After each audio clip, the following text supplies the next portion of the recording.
Ew, gotta get rid of this old Backstreet Boys t-shirt. Tell me why. Because it stinks, boys. Tell me why. I've washed it so many times, but the odor won't come out. Tell me why. No, you tell me why I can't get rid of this odor. Have you tried Downy Rinse and Refresh? It doesn't just cover up odors, it helps remove them. Wow, it worked, guys. Yeah. Downy Rinse and Refresh removes more odor in one wash than the leading value detergent in 3 washes. Find it wherever you buy laundry products. Você está no podcast Academia do Agro, dedicado à competitividade do agronegócio brasileiro, com abordagem de temas que fazem parte do seu cotidiano, trazendo dicas e sugestões para o seu trabalho. Vamos juntos!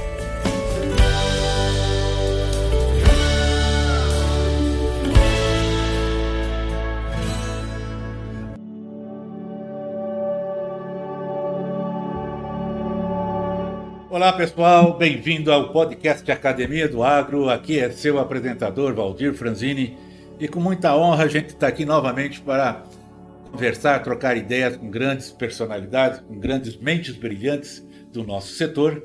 E hoje, lembrando até de uma frase de um grande filósofo grego, com o nome de Sêneca, que ele dizia o seguinte: ninguém chegou a ser sábio por acaso. E ele já dizia isso. Então, e quem todo mundo já sabe, ele foi um filósofo estoico e um dos mais célebres advogados, escritores, intelectuais, filósofos, né, como eu falei, do Império Romano. Por que veio isso na minha mente? Porque a gente sempre, a todos os jovens, todos aqueles que estão na lida, mesmo nós mais já erados, temos que ouvir sempre a voz da experiência. E já dizia isso meu pai também, ó. Ouça os mais velhos, respeite os mais velhos. Bom, nós cometemos muitos erros por não ouvir os conselhos dos mais experientes, principalmente nas atividades agrícolas. Por isso, hoje, nesse episódio, nós trouxemos um dos maiores conhecedores e experientes consultores agrícolas do Brasil. Ele diz que está meio parado, mas ele não está não. A gente sabe que tem muito café no bule ali. Então, você sabe quem é? Sabe com quem que nós vamos conversar hoje? Muito bem. Vou dar uma dica. Aqueles que sempre acordaram, pelo menos alguma vez acordou cedo num domingo, esses últimos 20 e tantos anos, já deve ter ouvido falar o nome dele. Sabe quem que é? O nosso entrevistado? É o Dr. Shukichi Kurosawa.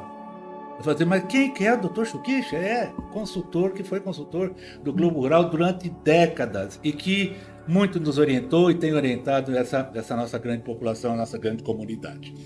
Ele mesmo, aqui não deixa nenhuma dúvida, e vamos hoje acompanhar as experiências, as dicas sobre o mercado, sua trajetória e entre outros conselhos desse brilhante consultor, ex-professor da Unesp, ele me disse que já se aposentou também, e ele vai conversar com a gente. Bem-vindo, Dr. Shukichi, como vai?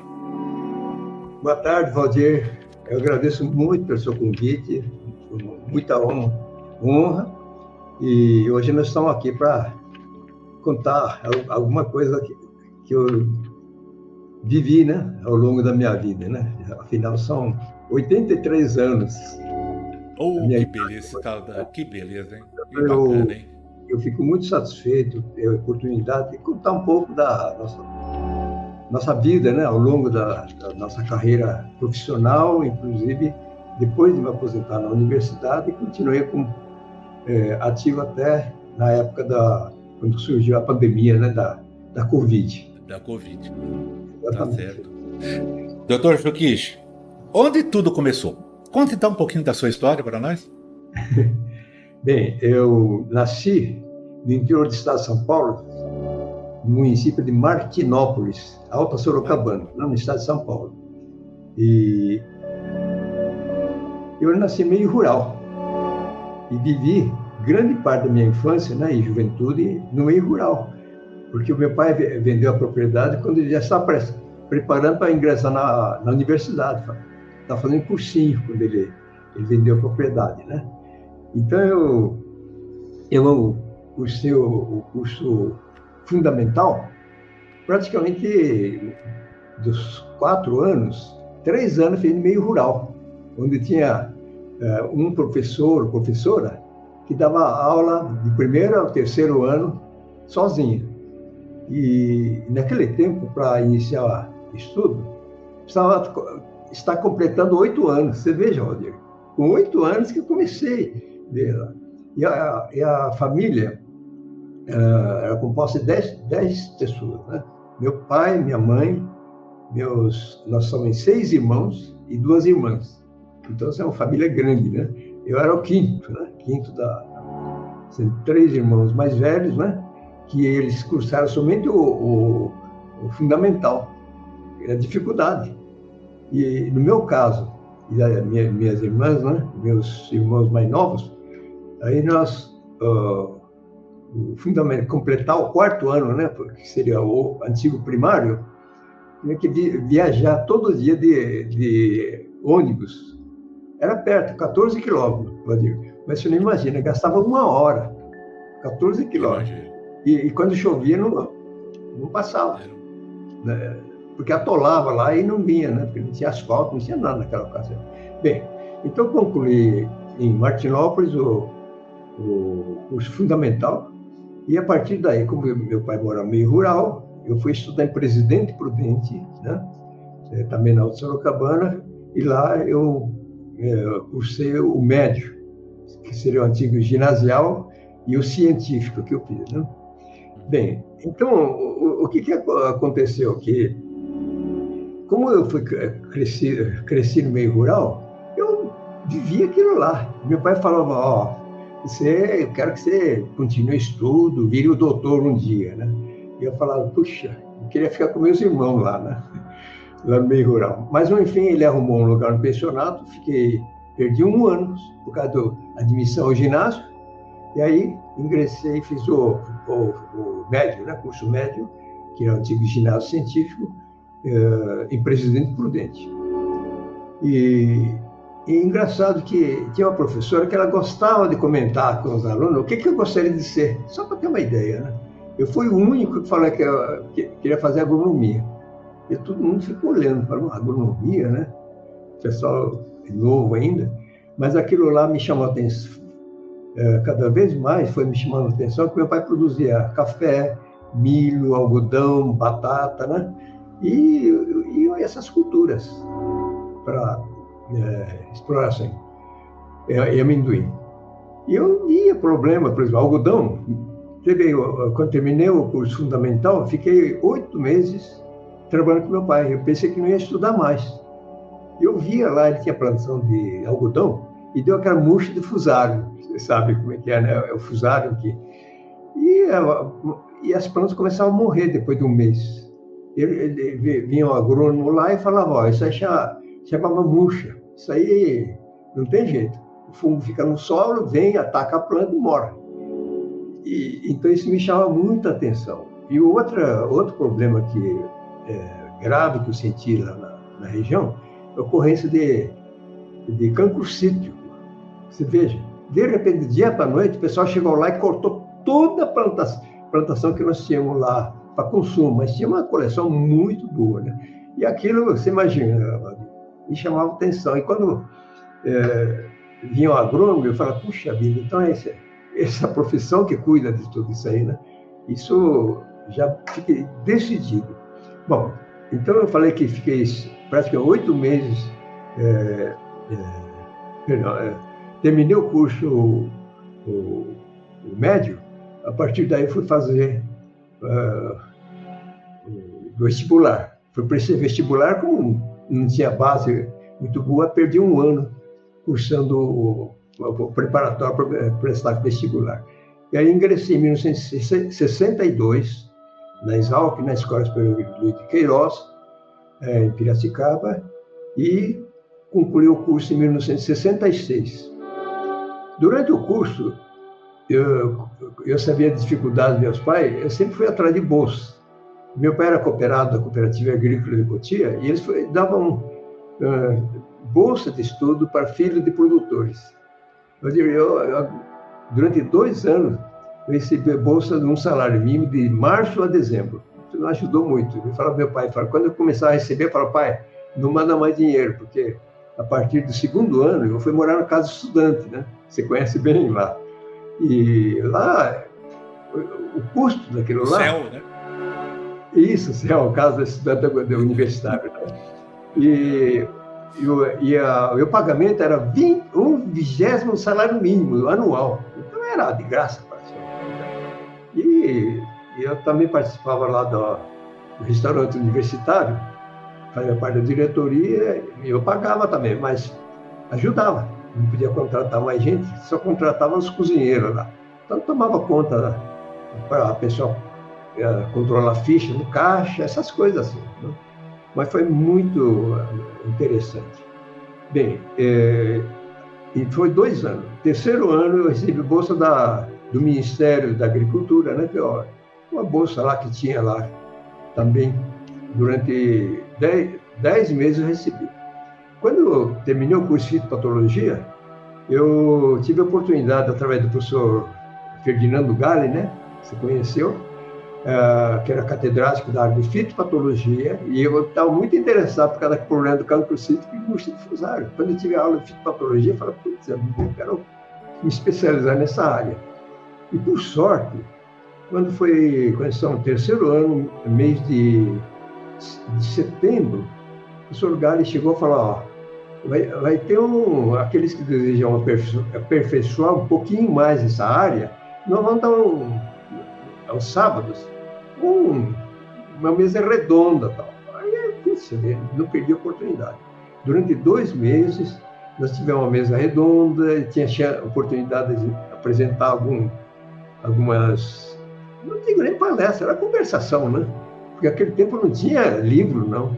Não tinha livro de fitopatologia, nada.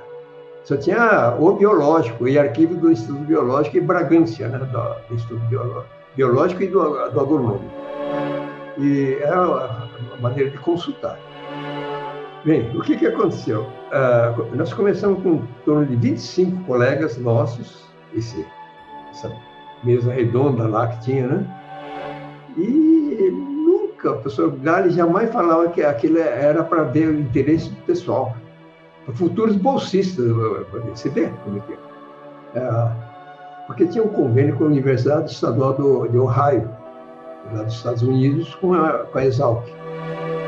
E chegou um belo dia, sábado à tarde, eles chegaram lá e falaram, vamos visitar uma chácara do Tatuzinho, que tem lá umas plantações, nós vamos lá ver.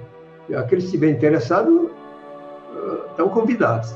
Bom, daqueles 25, mais ou menos 30 que tinha no início, foram 10 colegas nossos. Depois, chegou lá, tinha mais professores e tinha uma plantação de pepino. Uma área relativamente grande e eles ficavam olhando. Chegou lá e falou, vai ver lá. Você vê como é que eles fizeram. Eles ficavam olhando quem mostrava interesse. Aqueles ficavam batendo papo, parado, batendo e falaram, esse não serve. E foi indo. O que aconteceu? Ali já 50% já estava descartado. Voltamos ao departamento, aí falaram, bom, vamos fazer uma entrevista com vocês aí. E aí fomos entrevistados, desses 10 que foram lá, e selecionaram 6 para ser bolsista de iniciação científica. E foi uma das melhores coisas que eu fiz na minha vida para escolher toda a minha carreira, né? E eu fui escolhido na área de doenças de hortaliças com o professor Hazimi Tokeshi, um grande pesquisador, grande professor. O Clério Lima Salgado e o outro colega da área de algodão, Edivaldo Cia. Eles foram selecionados para pesquisar algodão com o Eric Balmer. Foi o Armando Takatsu, né? E o Oswaldo Brignoli, o professor Paulo Carvalho, né? Carvalho para doença da cana-de-açúcar. Acho que eu já falei tudo, né? São 6. Você acredita que os 6 continuaram na área de pesquisa e ensino? Dos 6, 5 foram para a universidade, né? O Clério Lima Salgado, que você deve ter conhecido lá na fitopatologia. O Armando Takatsu foi para a Universidade de Brasília. O Nakamura, Kazuyoshi Nakamura, foi para Jabuticabal. Eu fui contratado aqui em Botucatu, e o Edivaldo Cia foi o único que permaneceu no IAC, Instituto Agronômico de Campinas, na seção do algodão. E o Oswaldo Brignoli, que começou também no agronômico, na parte de cana-de-açúcar, ele foi contratado em Botucatu, foi colega daqui da faculdade de Botucatu. Né? Bom, esse foi o início. Essa parte foi muito interessante, aprendi todos os métodos laboratoriais, né? E continuei. Pesquisa em janeiro, fevereiro, quando chegou em março, era aluno de pós-graduação, mestrado em fitopatologia, sob orientação do professor Azimi Tokeshi. Bem, eu fiquei lá até maio. Quando chegou o mês de maio, eu sentia uma vontade de começar a trabalhar um pouco mais prática de campo, sabe? Eu estava pesquisando assim, mas... E surgiu uma oportunidade, um convite de sessão de virologia do IAC, do Álvaro Santos Costa. Eu fui entrevistado lá e ele falou, olha, você vai ter que deixar o seu curso de pós-graduação, perder sua bolsa lá e nós vamos pleitear uma bolsa. Eu falei, puxa vida, como é que eu vou viver em Campinas, né? Sem bolsa e pleitear ainda?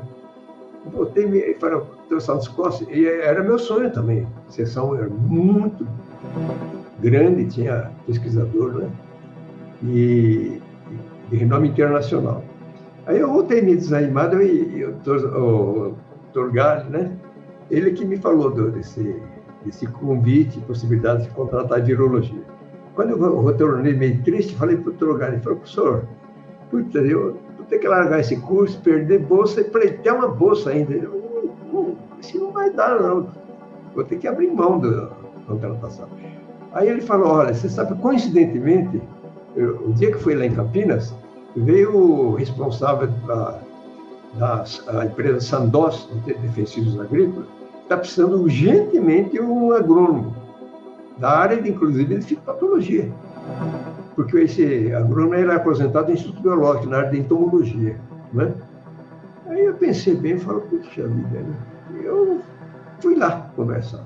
Falou, se quiser pode começar já. Eu falei, não, bro.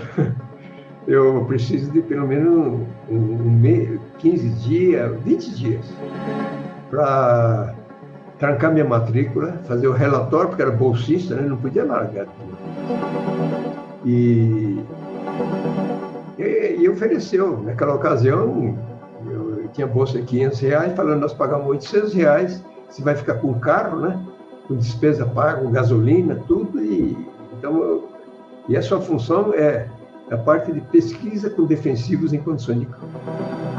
Bom, eu falei, tá bom. Conversei e falei, vou aceitar. Você não imagina, Valdir.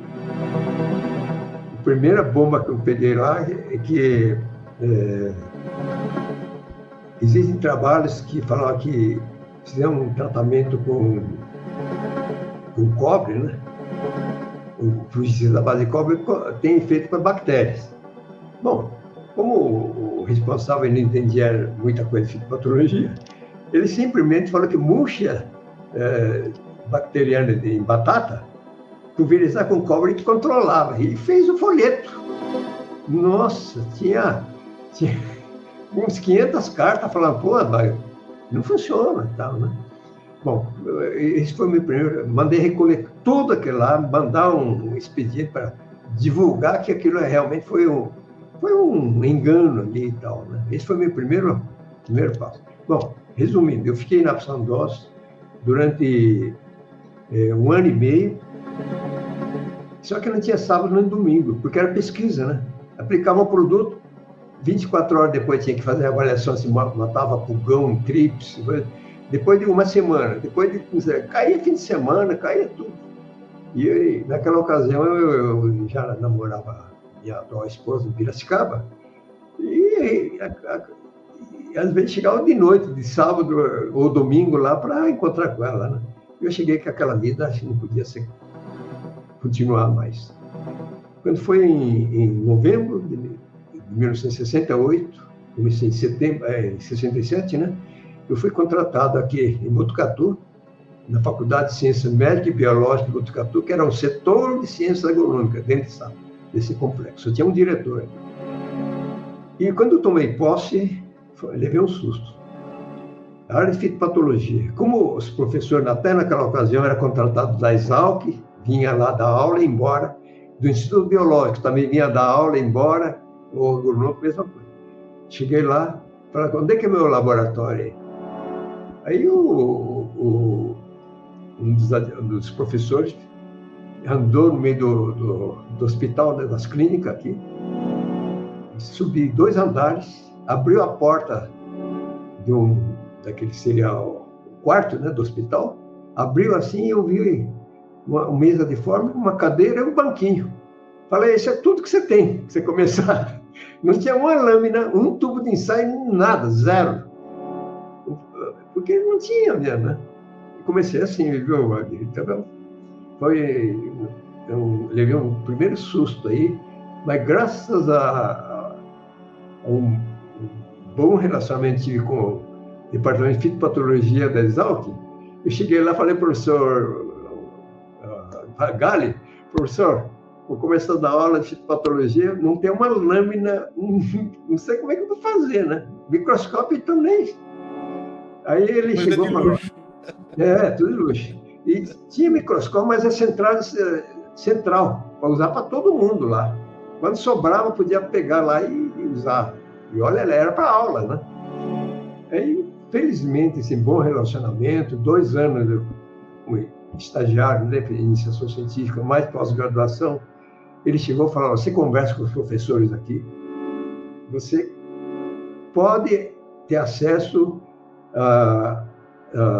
aos slides, pode pegar uma caixa de lamínula, pega uns corantes para você dar aula.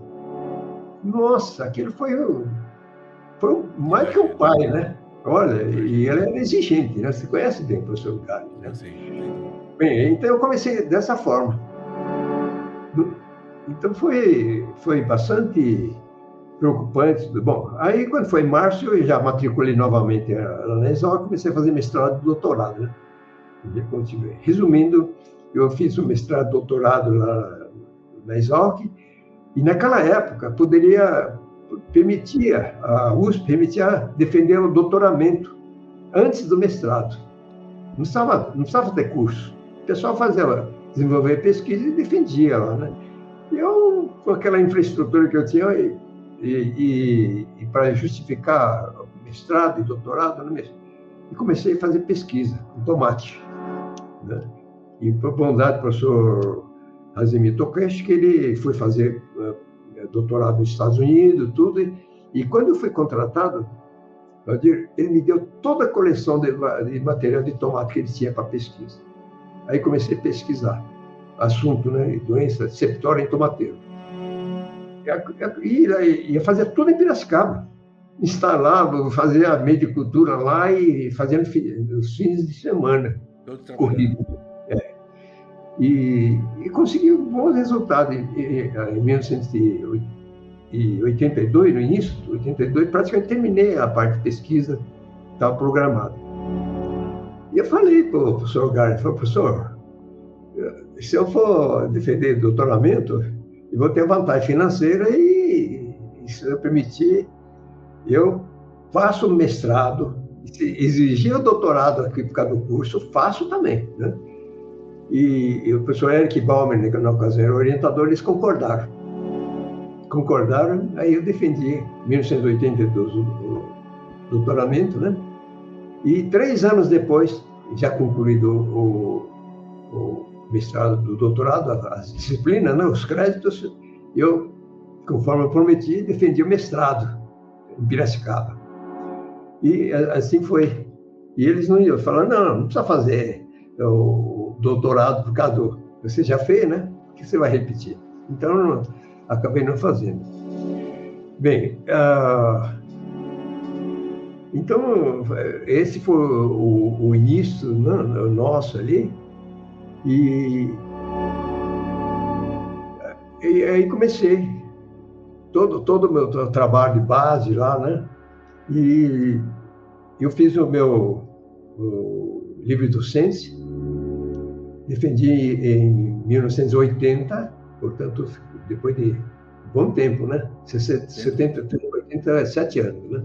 Fiz livre docência e logo depois eu vinha, aliás, o livre docência eu adjunto. Então, eu fiquei professor adjunto também em 1980.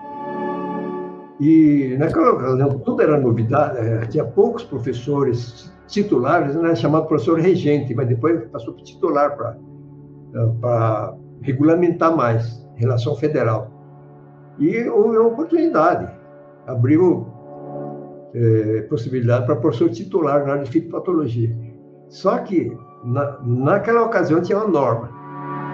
Ficava 2 meses, edital aberto, e podia vir, quem tivesse professor adjunto, tudo podia vir concorrer, inclusive federal. Mas como na faculdade não tinha quase nada, ninguém interessou.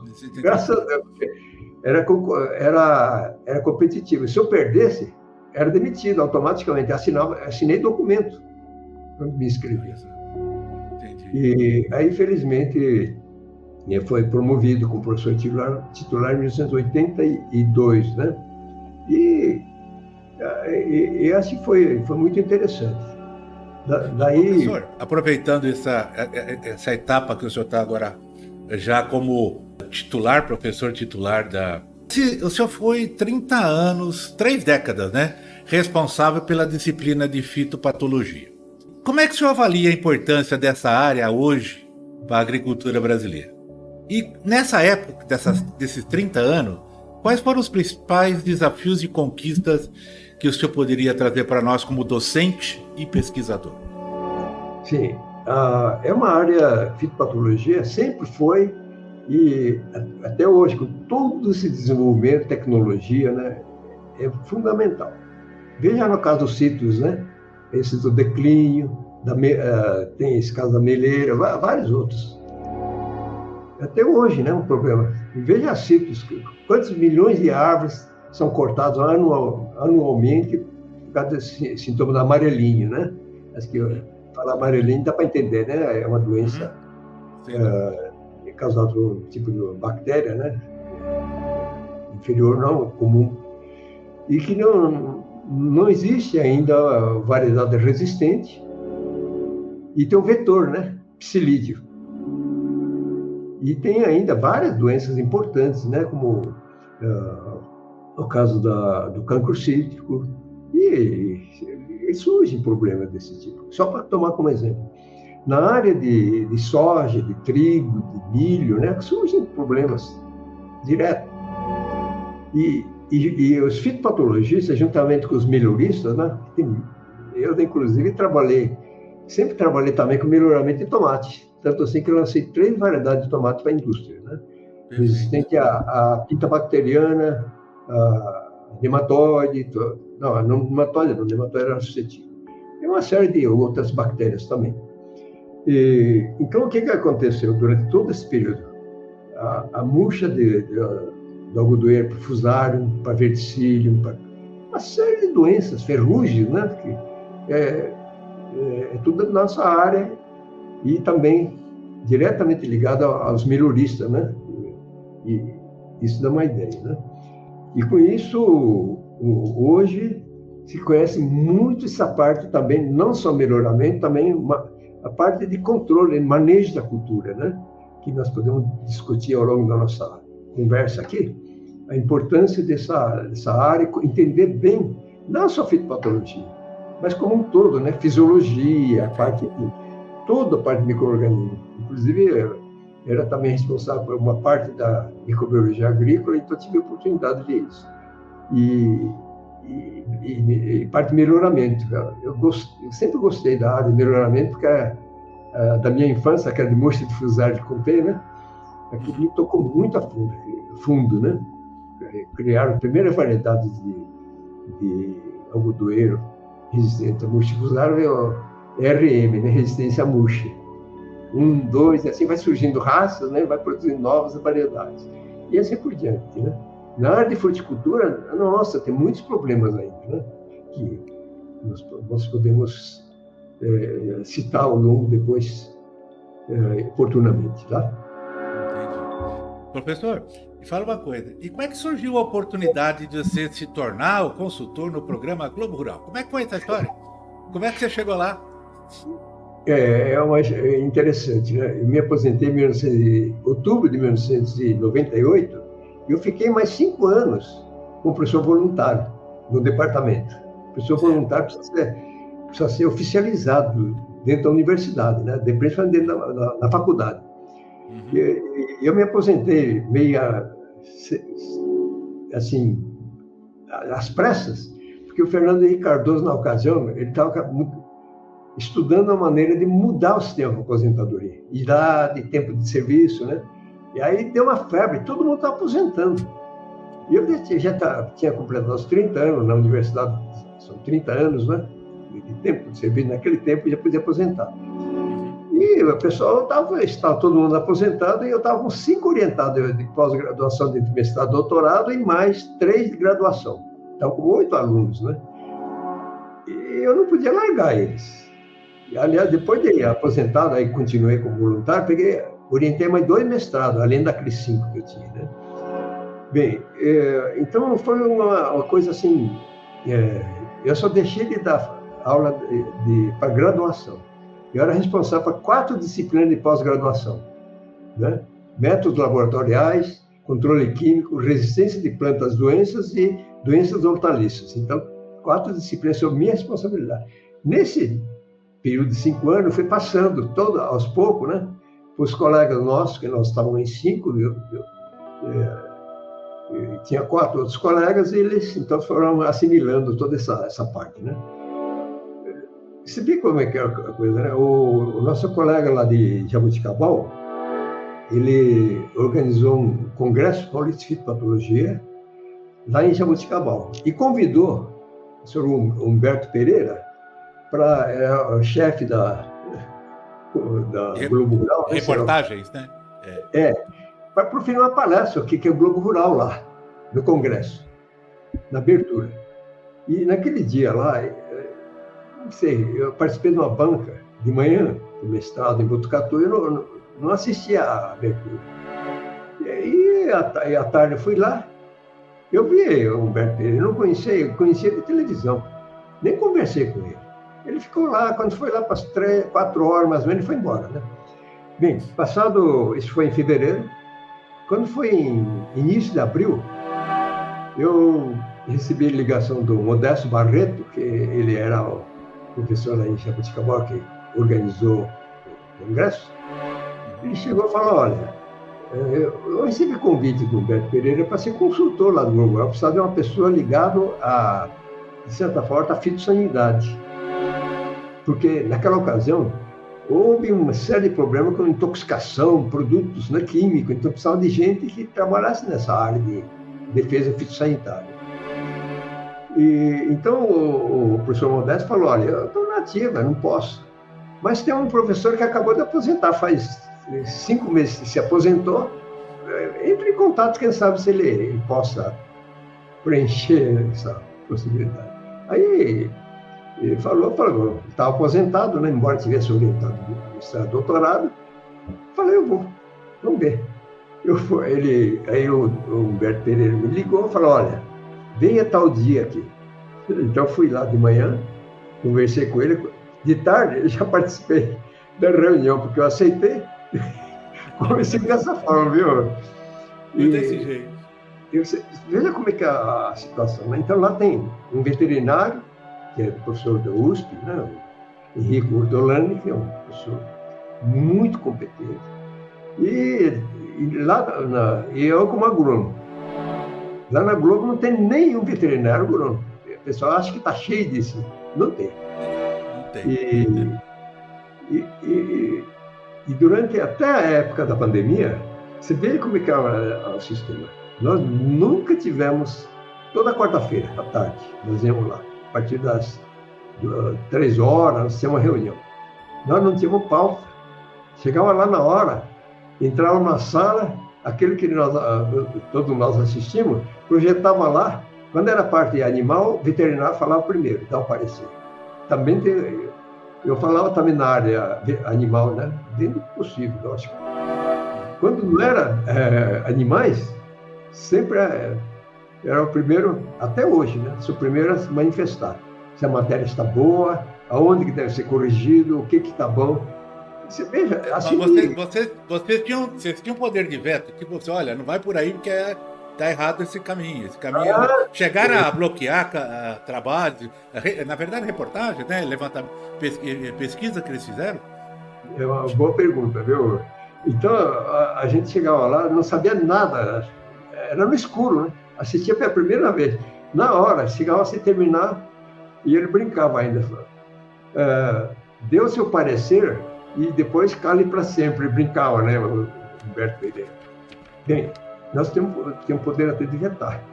Não pela culpa do jornalista, porque o jornalista pergunta, né? Mas de vez em quando entrevista um técnico agrícola, um agrônomo, que às vezes está fora da área, né? E fala uma coisa que não traz contribuição. Então a gente chega a falar, olha, essa matéria não está interessante, sugiro, né? Não vou falar, exigir. Então, se a gente justificava por que achava que devia ser vetada, na hora. A gente fala derrubar, né? E no começo, confesso que praticamente cada 2 meses eu derrubava uma carta, resposta à carta. Aquela matéria principal não, né? Porque aquilo é já muito bem programado, tudo. É a resposta às cartas, né? E também foi... eu vi a biblioteca lá do Globo Rural, uma montanha de livros de publicações montuado na sala lá, fala, puxa vida, se quiser eu posso dar uma organizada nesse negócio. E eu organizei aquilo lá de tal forma que a pessoa tivesse acesso, né? E com tudo com índice. A pessoa podia, o repórter, ela queria ver sobre abacate, abóbora, qualquer coisa, ele entrava lá e já está lá. Eles gostaram tanto que esse negócio do recado que eles falam, né? Recado é aquela que eu apresento até hoje, né? Tem uma planta desse tipo, dá para comer, o que é isso aí? Então, nós começamos naquela época já. Comecei em 1999, hoje nós estamos... Em abril, completou 24 anos que estou lá, né? 24 anos. E agora, a partir da pandemia, mudou, porque não podia ir lá, né? Reunião. Nós recebemos, de quarta-feira, eles mandam na segunda-feira de tarde, tardinha, né? Toda a matéria para ser avaliado na terça-feira. Então, na segunda-feira nós recebemos, dá para assistir, ouvir mais de uma vez, e ver, pensar, né? E dar um parecer por escrito e mandar para o Globo Rural. Então, né? É interessante que os repórteres ficam sabendo onde que está a crítica, o que precisa ser feito.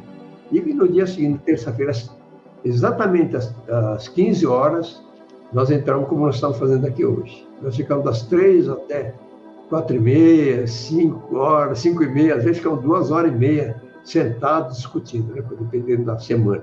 Então, eu acho que está muito mais proveitoso, dá para discutir, né? Uma equipe, assim. Então, foi assim. Você me perguntou, eu alonguei bastante, né, para dar uma ideia do Globo Rural, mas comecei por acaso, porque precisava de uma pessoa dessa área, né? E estamos lá até hoje. O senhor é uma referência na parte de consultoria agrícola no Brasil. Inclusive, o senhor é um dos fundadores da Sociedade Brasileira de Fitopatologia, é isso? Sim. E, na sua opinião hoje, atualmente, dentro do seu trabalho, da sua pesquisa, hoje quais são os principais problemas fitossanitários que afetam as nossas culturas? O que o senhor elegeria hoje de grandes preocupações? Bem, voltando lá no início, né, da criação da Sociedade Brasileira de Fitopatologia, antes de criar a Sociedade Brasileira de Fitopatologia, foi criado um grupo de pesquisadores, através do Dr. Gale, Santos Costa e pessoal lá do Instituto Biológico, chamava Grupo Paulista de Fitopatologia, na qual eu era estagiário ainda em iniciação científica, né? Então participou desde aquele tempo. E foi feito até o primeiro congresso paulista de fitopatologia, que inclusive tive a honra de organizar e presidir aqui em Botucatu, o primeiro congresso paulista de fitopatologia. Organizei 3 congressos aqui, né, desse. E da brasileira, logicamente, comecei a participar. E foi extremamente importante, né? Porque foi criada a revista, publicação, a Suma Fitopatológica, que era do grupo de fitopatologia, e fitopatologia brasileira, para divulgar os trabalhos, né, desenvolvidos aqui. E isso foi extremamente importante por causa do intercâmbio, né, de pesquisadores de diferentes áreas. Isso deu um avanço, inclusive com participação de alunos de pós-graduação, de graduação, né? Nossos orientados de iniciação científica, toda vez eu levava eles para participar dos congressos, sempre que é possível, né? Principalmente no estado de São Paulo, porque não tinha muitos gastos. Brasileiro, às vezes, era longo, custava muito caro, então eles não tinham condições. Mas, de certa forma, foi extremamente importante na área de fitopatologia, obtenção de variedade, atualização dos problemas, né? Isso foi básico, né? E continua até hoje, né? Nós sabemos quem são os pesquisadores do Brasil, o que eles estão desenvolvendo, novas variedades. E eu digo que o grande salto a aplicação na agricultura, e felizmente foi criada a Embrapa, né? Que todo mundo conhece. A Embrapa mudou totalmente, desde aquilo que nós estamos conversando, né, Valdir? Desde o problema contra o controle da erosão para plantio direto, até lançamento de variedades em cada região, né? Conforme a cultura, foi distribuído o Centro Nacional de Pesquisa da Embrapa, por exemplo, gado de corte, gado de leite, trigo, soja, né? milho, trigo, temperado, uva, né? Então, você vê que é uma coisa espetacular. Hortaliças, por exemplo, em Brasília, né? Cerrado lá em Brasília. Cerrado em Brasília, hortaliça também, né? Exato. Arroz de feijão aqui em Goiânia. É isso. Exatamente, exatamente. É um progresso, né? Por isso que o Brasil está assim, né? Doutor Churquish, o senhor tem uma vasta experiência em consultoria, como eu falei já, né? E atendendo já diversas empresas, produtores. Como é que o senhor se mantém atualizado sobre as novidades e as tendências da agricultura brasileira e mundial? Quais são as suas fontes de informação? Que meio de comunicação que o senhor tem usado? Conta aí para nós o segredo. Hoje tem muitas informações, né? Inclusive, eu acho até um pouco estranho, né? Que as bibliotecas não são tão visitadas como antigamente, né? Antigamente, qualquer levantamento bibliográfico tinha que ir lá, pegar os abstracts, né? Procurar lá o índex e entrar. É verdade. Hoje, através do sistema, inclusive no celular, né? No celular, você entra no Google, em outros meios, logicamente que a gente já tem certo preparo, sabe o que é confiável ou não, né? Dependendo do centro de pesquisa, informações. Mas o principal meio, eu digo hoje, que é através de computadores, né? Computadores. E através de revistas científicas que são publicadas. Eu hoje, já como estou aposentado, não tenho participado assim ativamente publicações, assim, não tenho feito mais, né? Às vezes é coisa, algumas notas de divulgação técnica, assim, ainda tenho feito, né? E o que tem me forçado muito, como foi colocado por você aí, né, é com as empresas. Eu sempre tive contato com as empresas, né, porque eu trabalhei, tinha no pós-graduação, disciplina de controle químico de doenças, né, e aquilo me forçou. Nós lançamos, através do Grupo de Fitopatologia, guia de fungicidas, né, e aqui também participei ativamente. E sempre...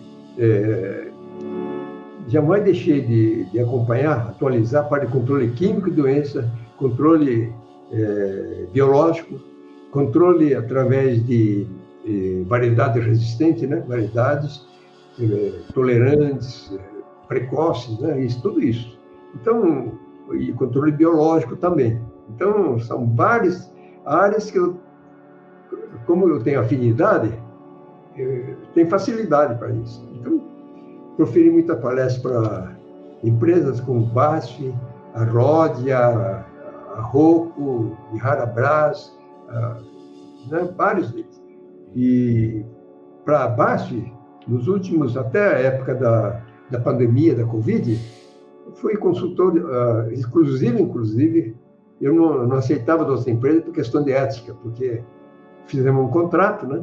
Era palestrante da BASF. Fiquei durante quase 13 anos consecutivos.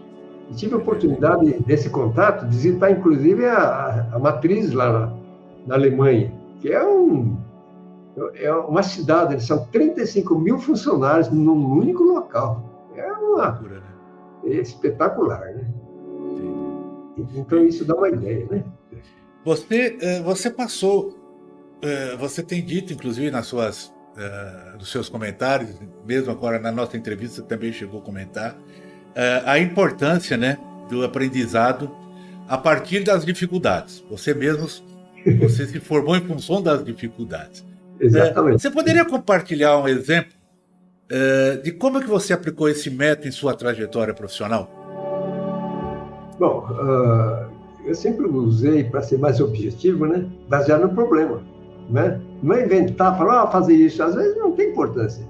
Afinal, pesquisa custa dinheiro, né? E para conseguir financiamento da FAPESP, do CNPq, tudo isso exige a importância daquela pesquisa. Então, a gente sempre teve contato com produtores, né? Eu tinha muito contato com a Cooperativa Agrícola de Cotia. Na época, a Cooperativa de Cotia tinha, entre técnico agrícola e agrônomos, mais de 700 técnicos na Cooperativa Agrícola de Cotia, quando foi fechada, né? E por várias vezes proferi palestra para produtores e agrônomos, treinamento de agrônomos também. E, através desses contatos, sentia todo o drama, o problema, porque quando, mesmo depois para essas empresas multinacionais, né, defensivas, antes da palestra eu conversava com o produtor, qual é o problema da sua região e tal, quer dizer, ficava sabendo os problemas principais. E na palestra focava aqueles problemas, você veja, né, que isso, para a plateia, para a pessoa que vai lá assistir palestra, é muito importante, né, porque eu vou abordar, basicamente, já comento aqueles problemas que tem na região. Então, isso, devido à experiência que a gente tem, vivência, né, desde pequeno, então eu acho que o produtor procura, inclusive agrônomos que trabalham na região, problemas que ele tem que resolver lá. Então, as palestras sempre faziam isso. E com meus orientados também fazia muito disso, viu, Roger? Principalmente em iniciação científica. Eles chegavam assim, as primeiras coisas que eles faziam era aprender a trabalhar, limpar placa de pé, tubo de ensaio, preparamento de cultura, asepsia, né? Trabalhar na casa de vegetação e asepsia, isso para não contaminar. Basicamente era isso, porque é tudo, né? Doenças, bactérias, fungos. Então, os treinamentos eram assim. E é interessante, eu tenho um caso, um exemplo, que acho que vale a pena comentar, né? Durante a aula de graduação, lá para mais ou menos quinta aula, eu dava aula no terceiro ano, fitopatologia, e nós tínhamos um sistema teórico-prático no laboratório. E ficava lá, ligava lá 20 alunos no laboratório, nos balcões, e os alunos sentavam. Lá para a terceira, acho que umas quarta aula, mais ou menos, e tinha uma aluna que sempre estava lá, interessada, tudo, e ia passando, cumprimentou, veio conversar comigo, eu falei para ela, né? Escuta, você está conseguindo acompanhar, tal? Ela falou, não, tá bem, então. Bom, se tiver problema, você me procure, eu estou aqui para orientar vocês. Olha, o que aconteceu? Na aula seguinte, ela ficava lá no fundo. Veio sentar na primeira fileira do balcão. Você vê a motivação da pessoa, a atenção que ele dá, né? Passado mais uma aula, depois da aula, ela veio atrás, foi na minha sala e falou, professor, você não vai dar um estágio para mim? Eu já tinha 2 orientados de graduação em iniciação científica. Eu jamais poderia dizer que não. Eu falei, tá bom, vamos começar. E eu arrumei bolsa na FAPESP durante 2 anos para ela. Você vê, cara? E ela foi um exemplar, estagiário, dedicado, a motivação, né? Você vê? Então, muitas vezes, a atenção que dá para a pessoa. Então, isso ficou na minha cabeça que, depois de tudo isso, para produtores, para agrônomos, quando eu ia proferir palestra, essa atenção que a gente dá, né? Então, essa pergunta é justamente... Eu vou te puxar agora com essa resposta que você deu para uma última nossa, tá? E que agora você vai melhorar ela, ou você vai incrementar ela, ou você vai mudar. Agora é com você. Qual é a sua mensagem ou conselho para esses jovens que estão iniciando ou pretendem seguir a carreira, como nós, engenheiro agrônomo, ou mesmo fitopatologista, ou alguma especialidade desse sentido? Que conselho que você dá? É muito boa a pergunta, Valdir.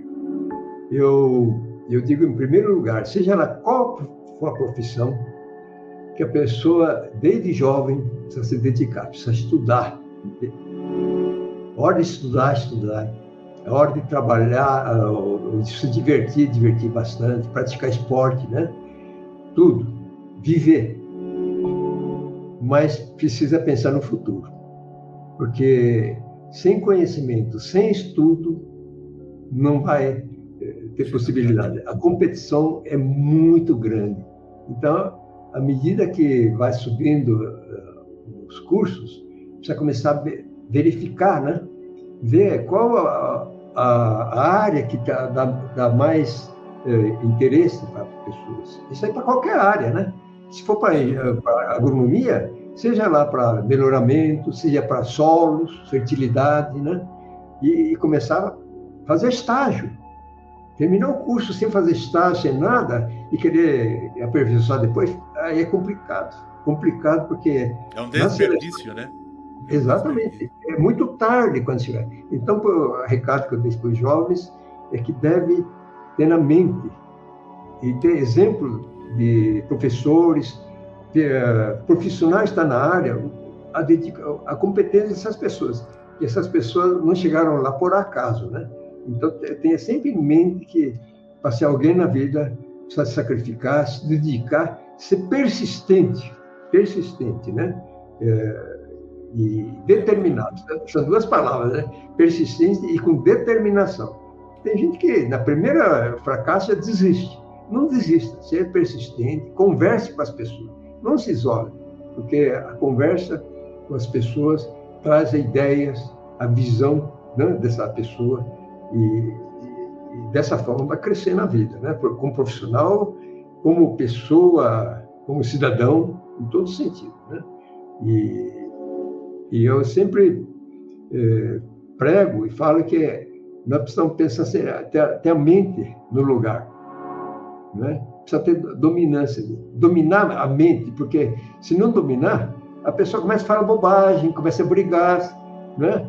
Precisa ter paciência. Então, a mente nossa é muito importante. Tem gente que acaba ficando doente porque não pensa lá no mental, né? Se cuidar.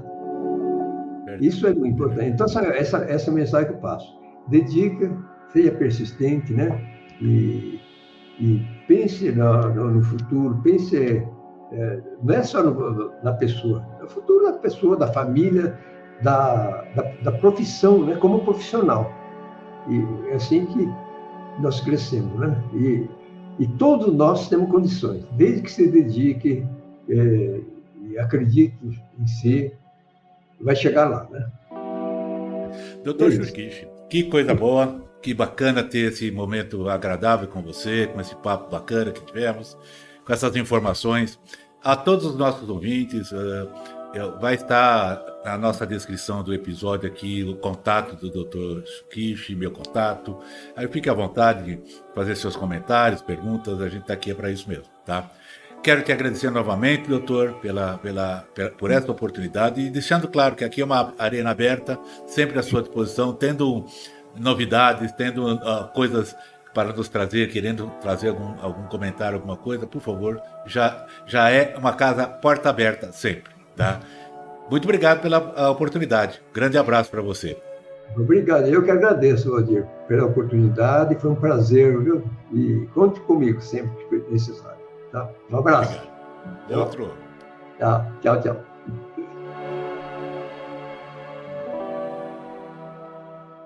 Esse podcast faz parte da rede Agrocast, a primeira e maior rede de podcasts do agro do Brasil. Acesse www.redeagrocast.com.br.